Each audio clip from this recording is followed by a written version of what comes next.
અક્ષર મંત્ર આપો, તમારા બાળકોને શિવ ભક્તિનું દાન કરો, તમારા બાળકોને શિવ ભક્તિનું માર્ગદર્શન કરો. જો બાળકોનું ભવિષ્ય ઉજ્જવળ જોવું હોય તો ગઈકાલે પણ વિષ્ણુ ભગવાને ઘણી બધી કથાઓ કહી દેવતાઓને કે દેવતાઓ જે શિવ ભક્તિ કરે, શિવ સાધના કરે, તેના જીવનમાં કોઈ ખોટ નહીં, તેના જીવનમાં કોઈ ઓટ નહીં. ઉપમન્યુ ઋષિ ભગવાન દ્વારકાધીશ ભગવાન કૃષ્ણજીને પંચાક્ષર મંત્રનો મહિમા સમજાવે છે. હવે બીજી વાત, દ્વારકાધીશ વાસુદેવ ભગવાન કૃષ્ણજી ઉપમન્યુ ઋષિના ચરણમાં બેસીને આ બધી વિદ્યાઓ મેળવે છે. આ સાધુ કેટલો મહાન છે! કૃષ્ણ સ્વયં જેના ચરણમાં બેસીને વિદ્યાઓ મેળવે અને હાથ જોડીને કહે કે હે ઉપમન્યુજી આપ મને માર્ગદર્શન કરો, એ સાધુ કેટલો શ્રેષ્ઠ છે, એ સાધુ કેટલો મહાન છે. તેથી ઉપમન્યુ કોઈ સામાન્ય સાધુ નથી, જેને પ્રત્યક્ષ ભગવાન શંકરનું દર્શન કર્યું છે. ઉપમન્યુ ઋષિ કોઈ નિમ્ન સાધુ નથી. ઉપમન્યુ ઋષિએ ભગવાન શંકર પાસેથી વિદ્યાઓ મેળવી છે. ભગવાન મહાદેવે તેને ક્રિયા વિદ્યા આપી છે, તેને માંત્રિક વિદ્યા આપી છે, તેને શાંભવી વિદ્યા આપી છે. દ્રષ્ટિ માત્રથી વિદ્યાઓ પ્રદાન કરી ભગવાન શંકરે ઉપમન્યુજીને. ઉપમન્યુ કોઈ સામાન્ય ઋષિ તો નથી, શ્રેષ્ઠ ઋષિ છે, જેને શંકર ભગવાનની ઝાંખી, શંકર ભગવાનનું દર્શન જે મહાદેવને મળ્યા છે એવા ઉપમન્યુ ઋષિ છે ને ચિરંજીવી છે, જીવિત છે, અમર છે, અજર અમર છે. ઉપમન્યુ ઋષિ કોણ છે? વ્યાર્ધપાદના પુત્ર છે. એમના પિતાનું નામ છે વ્યાર્ધપાદ, એમની માતાનું નામ છે તપસ્વીની દેવી. આ ઋષિ અને ઋષિ પત્નીનો પુત્ર ઉપમન્યુ છે, જે ઉપમન્યુજી પોતાના મામાને ઘરે રહેતા હતા. કારણ કે માતા પિતા એ જંગલમાં રહે છે, આપણે ઋષિ મુનિઓ વનમાં નિવાસ કરે, જંગલમાં રહે, વનવાસીઓ હતા. તેથી જંગલમાં કઈ વ્યવસ્થા હોય, વનમાં કઈ વ્યવસ્થા હોય? કોઈ વ્યવસ્થા ન હોય. તો તપસ્વીની દેવીએ નિર્ણય લીધો કે મારો બાળક ઉપમન્યુ મારા ભાઈને ઘરે રહે. અને તપસ્વીની દેવી પોતાના દીકરા ઉપમન્યુને પોતાના ભાઈને ત્યાં મૂકે છે, મામાને ઘરે. મામાને ઘરે ઉપમન્યુજી મામાને ઘરે મોટા થયા છે. આમાંથી અનેક એવા ભાઈઓ વડીલો હોઈ શકે જેને મામાના ઘરનો ખૂબ પ્રેમ મળ્યો છે.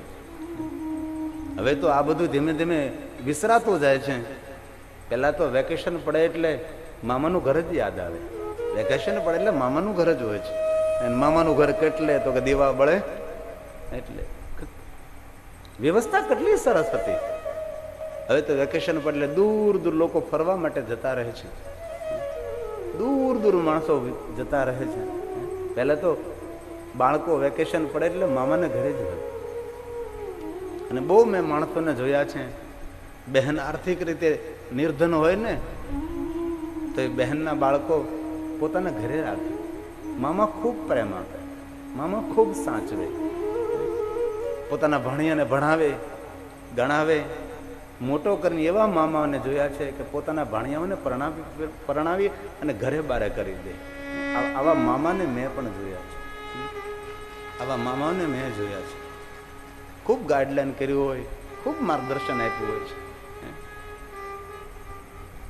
કારણ કે બહેન આર્થિક રીતે નાની હોય, ગામડામાં રહેતી હોય, ટૂંકી નાની ખેતી હોય, પોતાના બાળકોનું ભરણ પોષણ ન કરી શકે. તેથી આ મામા કહે બહેન લાવ તારા ભાણિયા ભાણી કે ને હું મારા ઘરે રાખું, હું તેને ભણાવું, હું તેને પગભર કરું, હું તેને ધંધા ઉપર લાઈન ઉપર ચડાવું, હું તેને પરણાવું. આવા મામા દેવ જેવા મામા હોય છે, ભગવાન જેવા મામા હોય છે.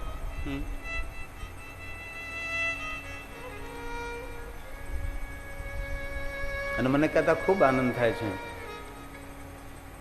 મને કહેતા હતા મનસુખભાઈ કે બાપુ અમને મામાની છત્રછાયા બહુ મળી છે, મામાની છત્રછાયા બહુ મળે છે. હવે વર્તમાનમાં તો આ બધું ધીમું પડતું જાય છે. બાકી તો મામાઓ પોતાના ભાણેજોને ખૂબ આદર આપે, ખૂબ માન આપે, ખૂબ સન્માન આપે. તેથી મનસુખભાઈના જેટલા મામા હોય છે એમને બધાને તાળીઓથી વધાવી આપે. મંડપમાં ઉપસ્થિત તો જ્યાં હોય ત્યાં ઊભા થાય. એક તો વિઠ્ઠલ મામા તો મારી હારે જ છે, મગન મામા. બીજા મામા ક્યાં બેઠા છે? એક સામે સોફા પર બેઠા છે. મામા હામાં બેઠા. વાહ વાહ વાહ, ખૂબ ખૂબ ધન્યવાદ. ઊંચાતની તાલીઓ વડે વધાવો મામાને. એક આમ દૂર મામા બેઠા છે, એમને લઈ લેજો કેમેરા વાળા ભાઈ. પછી આમ ગોતવા જાય તો બેસી જાય. મામા તો મામા છે. તેથી હઉ ભાઈઓને મારી પ્રાર્થના કે બહેન જો આર્થિક રીતે નાની હોય તો એમના દીકરા દીકરીને ભણાવો, એમના દીકરા દીકરીને પગભર કરો. આપણું કર્તવ્ય છે ને, આપણી ફરજ છે તે, આપણું કર્તવ્ય છે. ઉપમન્યુ મામાને ઘરે મોટા થયા છે અને મનસુખભાઈ મને પણ કહેતા આનંદ થાય છે, હું પણ મારા મામાને ઘરે જ મોટો થયો છું. મારા મામાએ જ મને ભણાવ્યો છે. એક પરંપરા હતી, મામાનો ખૂબ હવને પ્રેમ મળતો હતો. મામાને ઘરે જઈને ઘીન ગોળ ખાતા હતા, મામાને ઘરે જઈને કેટલો આનંદ કરતા હતા. ઉપમન્યુને મામા બહુ પ્રેમ કરે છે, મામા બહુ તેને સાચવે છે. પણ બન્યું એવું, એક દિન મામાના દીકરાઓ અને ઉપમન્યુને થોડું કાંઈક દૂધ માટેથી બોલવાનું થયું. કારણ કે મામાના છોકરાઓ મોટા થયા પછી થોડીક આમ તકલીફ તો પડે જ. કારણ કે મામા આપણાવે પણ મામી તો ક્યારેક હામી થઈ જાય. તો આવી તકલીફો ઊભી થવા લાગી દૂધ માટેથી. હવે ઉપમન્યુનું મામાને ઘરેથી મન ઉઠી ગયું છે, હવે મને અહીંયા રહેવું નથી. ઉપમન્યુએ કહ્યું કે મામા, હવે મારે મારા માતા પિતાને ત્યાં જવું છે, મને લઈ જાઓ મામા. ત્યારે મામા સમજાવે છે કે નહીં બેટા ઉપમન્યુ, તારે તો અહીંયા જ રહેવાનું છે બેટા, આ તારું જ ઘર છે. નહીં મામા, મને હવે જવું છે. હવે કારણ કે એકવાર થોડુંક આમ મન ખાટું થાય પછી આનંદ ના આવે, એકવાર તિરાડ પડે પછી મજા ના આવે. મન દુઃખ નહીં થવું જોઈએ. સંબંધો બાંધો પણ એ સંબંધો ટકી રહેવા જોઈએ. સંબંધો બાંધવા સહેલા છે પણ સંબંધો નિભાવવા એમાં તો બહુ જતું કરવું પડે ને, ખૂબ લેટ ગો કરવું પડે, મૌન રહેવું પડે, બધું જવા દેવું પડે, ત્યારે એ સંબંધો અકબંધ રહેતા હોય છે. મને કિશોરભાઈ કહેતા હતા કે બાપુ અમે વર્ષોથી હું અને ભાઈ મનસુખભાઈ સાથે ભેગા છીએ. આ સંબંધ છે, આ સંબંધ છે, આ મિત્રતા છે. ઘણું બધું જતું કર્યું છે ને, ઘણું બધું ભૂલ્યા હોય, છોડ્યું હોય, ત્યારે આટલા વર્ષો. મને 26 વર્ષની આસપાસ કિશોરભાઈ કે તમે વાત કરતા હતા કે 26 વર્ષથી અમે સાથે છીએ. આ સંબંધો ટકાવવાની વાત છે, આ સમજણની વાત છે. અને સંબંધોને ટકાવી રાખવા માટે ઘણું બધું છોડવું પડે છે, ઘણું બધું ભૂલવું પડે છે, ત્યારે આ બધું ટકી રહેતું હોય છે. આજે મામા સમજાવે છે પણ ઉપમન્યુ માનવા માટે તૈયાર જ નથી. નહીં મામા, મને લઈ જાઓ, મારી માતા તપસ્વીની દેવીની પાસે મને જવું છે, મારા પિતાને મારે મળવું છે. આજે ઉપમન્યુએ હઠ કર્યો છે અને ઘણા સમય બાદ વનમાં રહેતા વનવાસી માતા પિતા પુત્ર મળે છે. અરે ઘણા સમયે બાળકનું મિલન થાય, હવે મા બાપનો પ્રેમ તો હોય જ ને. વ્યાર્ધપાદ અને તપસ્વીની દેવી પોતાના પુત્ર ઉપમન્યુને ખૂબ પ્રેમ કરે છે, ખૂબ વાલ કરે છે. મા બાપનો બહુ પ્રેમ મળે છે. હવે મામા જતા રહ્યા છે અને આજે પહેલો દિવસ છે જે ઉપમન્યુનું આગમન થયું છે. સવારનો સમય હતો. ઉપમન્યુ પોતાની માતા તપસ્વીની દેવીને કહે છે કે માં, મને દૂધ પીવું છે. મામાના ઘરે રોજ હું દૂધ પીવું છું, મને દૂધ પીવાની થોડીક આદત પડી ગઈ છે. માં, મને દૂધ આપ, મને દૂધ પીવું છે. હવે જંગલમાં રહેનારો ઋષિની ઋષિ પત્ની, ઘરમાં દૂધ નથી.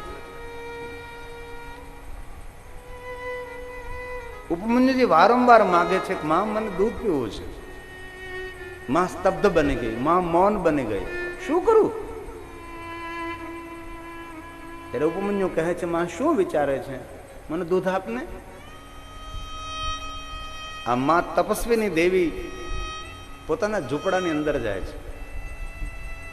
આમ તેમ ખાખા ખોળા કરે છે. કોઈ જગ્યાએ કોઈ નવો પૈસો પડ્યો હોય તો લઈને જાઓ, મને દૂધ મળે, મારા બાળક ઉપમન્યુને દૂધ આપો. પણ ઘર આખું ખંખોળી નાખ્યું છે. ડબ્બા ડુબુલ્યું પાત્રો આ તે બધું જ. ઘણી વાર ઘરમાં પૈસા ન હોય પણ આમ તેમ ક્યાંક આમ ખાખા ખંખોળા કરીએ તો ક્યાંકથી તો થોડું ઘણું કંઈક મળી જાય. આ માયા આખું ઘર ખોળી નાખ્યું પણ એક નવો પૈસો ન મળ્યો. બહારથી ઉપન્યું કહે મા મને દૂધ આપને. હવે બહારથી ઉપન્યું દૂધ માગે છે ને માને અંદરથી દુઃખ થાય છે કે રે ઘરમાં દૂધ નથી. આટલી મોટી દરિદ્રતા નિર્ધનતા છે. હવે મારા બાળક ઉપન્યુને કેવી રીતે હું સમજાવું કે આપણે નિર્ધન છીએ, આપણે દરિદ્ર, ઘરની અંદર ભોજન પણ ન હોય, દૂધની ક્યાં વાત કરે. આમ તેમ માં એ ઝૂંપડાની અંદર ફરે છે. કરું શું હું મારા બાળક ઉપન્યુને દૂધ કેવી રીતે આપું. માને એક વિચાર આવે છે, એક કામ કરું, જે ડબ્બામાં જે પાત્રમાં લોટ રાખું છું એ પાત્રમાંથી થોડું લોટ લઉં, કટોરામાં નાખું, વાટકામાં નાખું, તેમાં પાણી નાખું, લોટ અને પાણીનું મિશ્રણ કરીને દૂધ જેવું પ્રવાહી બનાવી અને આપું, જેથી કરીને ઉપમન્યુનો હઠ પૂરો થાય. આ માં એક કટોરા જેવું, વાટકા જેવું લે છે કટોરો, અને જે પાત્રમાં માં લોટ રાખે છે એ પાત્ર ખોલે છે. પણ આજે એ પાત્રમાં, એ ડબ્બામાં લોટ પણ નથી. અતિ નિર્ધનતા છે, અતિ ગરીબાઈ છે. આવા તો અનેક ઘરો છે ભારતની અંદર, એક નહીં. ભલે ભારતની સમૃદ્ધિ દિન પ્રતિદિન વધતી જાય છે, પણ જે નિર્ધનો છે ત્યાં ત્યાં જ છે. હવે માને થયું કે હવે કરું શું. આ પાત્રમાં લોટ નથી, પરંતુ માને એક બીજો વિચાર આવ્યો કે ભલે આ પાત્રમાં લોટ નથી, ડબ્બામાં લોટ નથી, પણ આજુબાજુ લાગેલો લોટ છે. માં ડબ્બાને આમ તેમ ઠપકારે છે, અને આપણને ખબર છે જે ડબ્બામાં લોટ રાખતા હોય તેને આજુબાજુ થોડોક તો ચોંટી ગયો હોય, લાગી ગયો હોય છે. એ ડબ્બો ત્રાસો કરીને ઠપકારે છે, ખૂણામાં થોડોક એવો લોટ ભેગો થાય છે, અને એક કટોરીમાં લે છે, એમાં પાણી નાખે છે. માં લોટ અને પાણીને ખૂબ ઘોળે છે, ખૂબ મિશ્રણ કરે છે, અને દૂધ જેવું શ્વેત પ્રવાહી બને, સફેદ પ્રવાહી દૂધ જેવું. પણ માની આંખમાં આજે આંસુ છે, કારણ કે બાળક માગે ને માં ન આપી શકે ત્યારે એ